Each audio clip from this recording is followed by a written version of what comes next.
Assalamualaikum warahmatullahi wabarakatuh. Perkenalkan, nama saya Rangga Kari, program studi sastra Indonesia dari Universitas Negeri Medan. Video ini dibuat dengan tujuan pemenuhan salah satu tugas mata kuliah sastra lisan yang diampu oleh Bapak Muhammad Anggi Januarsyah Daulay SSMU. Di sini saya akan membawakan salah satu cerita rakyat dari daerah Melayu berjudul Putri Merak. Cerita Putri Merak ini menceritakan tentang seorang putri bernama Merak Jingga dengan kisah cintanya bersama sahabat abangnya yang bernama Alang Jerman. Di suatu masa, hiduplah seorang putri cantik jelita yang tinggal di daerah dekat Labuhan Deli dan Belawan. Ada sebuah istana kerajaan di sana, namanya Kerajaan Bandar Deli.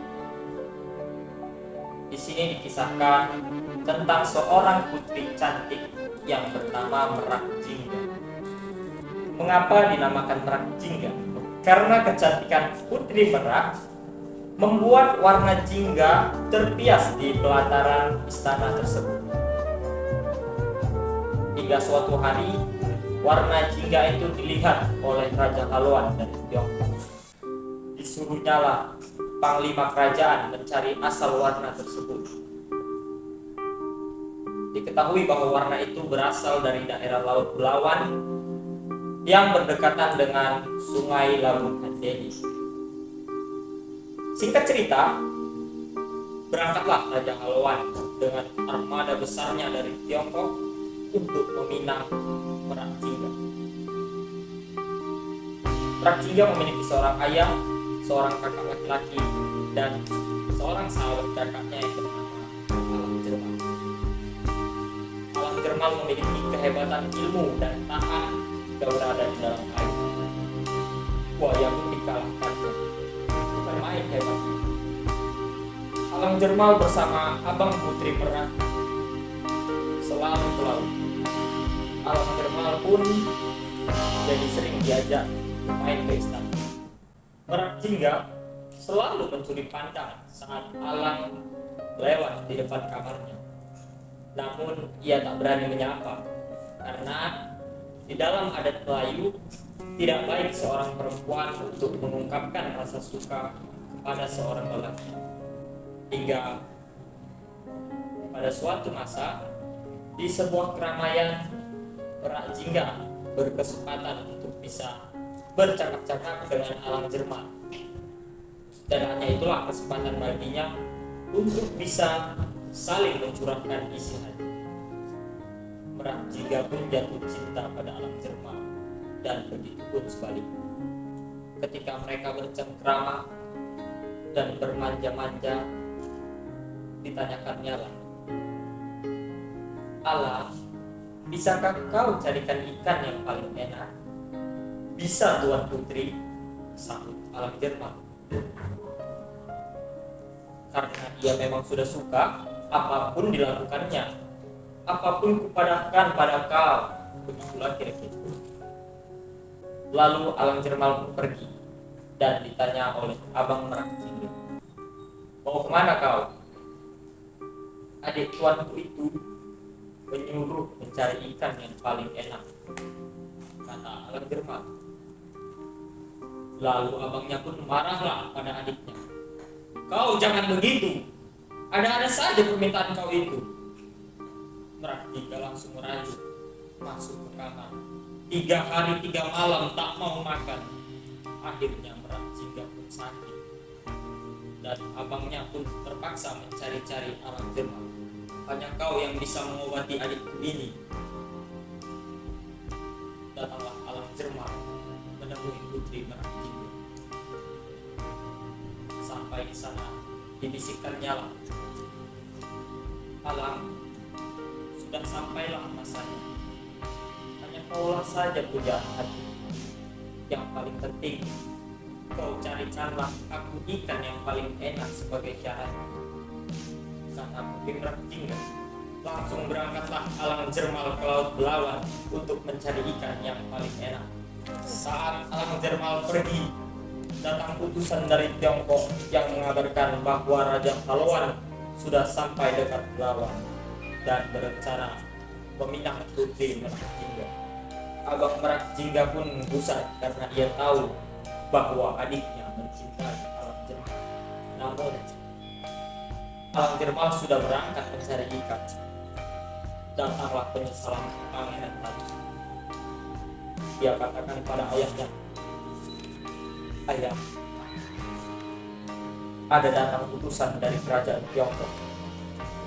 Marilah kita jumpai dulu." Masuklah utusan dari Tiongkok tadi ke rumah Putri Merak Jingga. Mereka membawa berbagai macam hadiah, guci-guci indah dan lain sebagainya. Lalu disampaikannya lah maksud bahwa raja ingin meminang Putri Merak Jingga.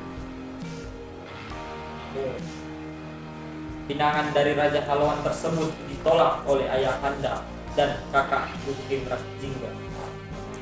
Maka kecewalah utusan dari Tiongkok tersebut. Mereka menyampaikan bahwa bila pinangan ini ditolak, maka kami akan hancurkan kerajaan Delhi ini. Dengan kata-kata utusan dari Tiongkok, ayah Putri Merak Jingga merasa tersinggung. Kerajaan mereka terletak di Labuhan Delhi.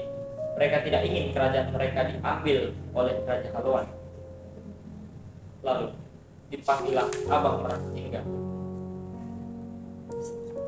Bagaimana kita menghadapi ini?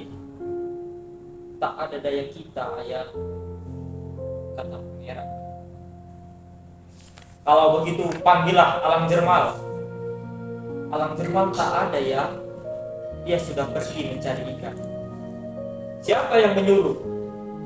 Merak Jingga. Lalu dimarahinya putrinya.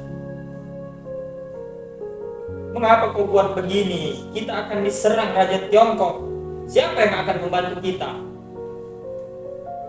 Menyesallah Merak Jingga. Masuk lagi ke dalam kamarnya. Namun cahaya jingga itu tetap berada di atas istana. Semakin tergiurlah Raja Pahlawan dengan Putri Merak Jingga. Ia ingin menjadikan Putri Merak Jingga sebagai istrinya, bagaimanapun. Akhirnya perang pun pecah. Perang itu terjadi di sekitar Palu Beraya, dekat Marelang sekarang. Karena besar dan kuatnya pasukan Tiongkok, Pangeran Delhi ini pun kalah. Namun saat perang berlangsung, Merak Jingga tetap di dalam kamar. Abang Merak Jingga berpesan sebelum dia meninggal bahwa bila pasukan Delhi kalah, Merak Jingga disuruhnya pergi meninggalkan istana. Ternyata ayahnya yang di istana melihat pangeran sudah tewas dan digotong ke istana. Dia menangis dan terakhir melihat anaknya sudah. Merak Jingga, pergilah kau cepat, nak. Ayah akan menghadapi Raja Pahlawan. Dengan kekuatan saktinya, ayah Merak Jingga ini muncul menjadi naga. Raja Bandar Delhi menjadi naga. Mengamuklah dia. Tentara-tentara yang sudah ada di dalam istana berlarian. Tak jadi dia masuk ke Bandar Delhi. Kembali lagi mereka ke Belawan. Raja Pahlawan di kapal itu tercengang. "Mengapa kalian berlarian?" "Kami nampak naga, tuanku." Ditengoknya naga itu berjalur meliuk-liukkan kepala. Raja Pahlawan ini pun punya kesaktian. Dari beranda geladak kapal itu, ia meminta pada sang dewa agar bisa menjadi naga. Raja Pahlawan menjadi naga, lompat dari geladak kapalnya. "Kalian semua jangan takut. Aku Raja Pahlawan. Kalian siapkan dulu istana kaca untuk jemput Merak Jingga, biar kalahkan dulu Raja Melayu ini."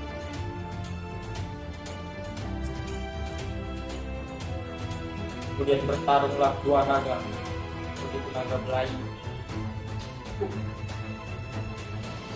Begitu naga Melayu yang tak lain adalah Raja Bandar Delhi kalah, berderai-derai, berceceran darahnya sampai tercampak ke hamparan perang. Mengetahui ayahnya kalah, menangislah Merak Jingga. Ternyata Merak Jingga sudah disiapkan kakaknya untuk menjaga diri. Raja Halwan sudah sampai di Bandar Deli dan masuk ke istana. Dia ingin masuk ke kamar Merak Jingga, namun dilarang oleh Merak Jingga dengan mengatakan bahwa di dalam adat Melayu, pantang laki-laki masuk ke kamar seorang gadis. Lalu ditanyalah pada datuk yang mendukung dia, "Betul itu, Tuan?" "Betul. Begini saja, kita tunggu sebentar." Jadi, bagaimana Merak Jingga? Sudah siap kita bawa ke Tiongkok? Lalu baliklah Raja Halwan ke kapal dan mempersiapkan istana kaca itu. Lalu masuklah putri Merak Jingga ke istana kaca itu dan dibawa ke kapal. Seluruh prajurit tercengang melihat putri Merak Jingga. Cantik sekali putri Merak Jingga itu. Raja Halwan pun senang terkepala. "Mari kita pulang," katanya. Berangkatlah kapal itu meninggalkan Belawan menuju Tiongkok. Di tempat lain, Alang Jermal sedang mencari ikan yang paling enak atas permintaan putri Merak Jingga. Suatu saat dia nampak seekor ikan besar dan dikejar-kejarnya lah ikan itu. Dan saat itu ia dicekik oleh orang tua. Rupanya ikan itu adalah ikan tunggangan orang tua itu. Saat dia dicekik, Alang Jermal seakan mendapat bisikan untuk mengalahkan orang tua itu. Dipegangnya rambut belakang orang tua itu, dihempaskan. Berkelahilah mereka. Lalu Alang Jermal mengalahkan orang tua itu dan diambilnya lah ikan yang ada di tunggangan. Sampailah pada sebuah tempat, sebuah pulau yang rajanya perempuan. Namanya Pulau Putri. Pulau itu terletak di dalam laut. Dalam hati dia berkata, "Dah sampailah aku di sini." Ternyata pulau itu dipimpin oleh putri yang cantik. Semua prajuritnya perempuan, tak ada yang laki-laki. Disitulah Alang Jermal singgah. Wah, disambutlah dia di situ. Tapi dia katakan pada putri itu, "Saya telah berjanji pada kekasih saya untuk mencarikannya ikan yang paling enak." Alang Jermal menjaga di sana dan dia merasa nyaman dengan kondisi tersebut. Alang Jermal pun teringat sebelum dia berangkat, rupanya dia diberi bunga oleh Merak Jingga dengan pesan, "Bila bunga ini layu, kamu harus cepat-cepat pulang." Bunga itu dipegang oleh Alang Jermal. "Apa yang kau simpan itu?" tanya Pulau Putri. "Inilah bunga dari kekasih saya, Merak Jingga," jawab Alang Jermal. Lalu bunga itu disimpan di peraduannya. Karena pelayanan istana itu sangat istimewa, Alang pun terlena. Suatu hari, saat ia masuk ke peraduannya, dilihatnya bunga itu layu dan ia pun tersentak. Lalu mereka menceritakan bahwa putri Merak Jingga diculik. Marah sekali Alang Jermal saat itu. "Lalu sekarang di mana dia?" tanya Alang Jermal. "Sudah berangkat. Bila kau mau, kejar," jawab mereka. Dikejarnya lah putri Merak Jingga dengan menunggangi ikan yang tadi dimenangkannya ke tengah laut. Ternyata mereka belum sampai ke Tiongkok. Sampai juga Alang Jermal di kapal Tiongkok itu.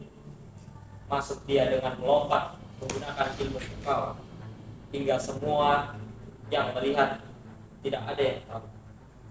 Tak ada seorang pun yang tahu bahwa Alang Jermal telah memasuki kapal Tiongkok itu. Alang Jermal berjalan ke peraduan kaca tadi. Nampaklah putri Merak Jingga. Menangislah ia. "Ayo kita pergi. Ayah dan abang kau sudah meninggal juga." Dibukanya kaca itu tapi tak bisa. Sudah dicoba dari berbagai arah, tidak bisa juga. Tak bisa. Kaca itu tebal. Sudah dipakai. Lalu datanglah prajurit Raja Halwan. Alang Jermal lari dan bersembunyi.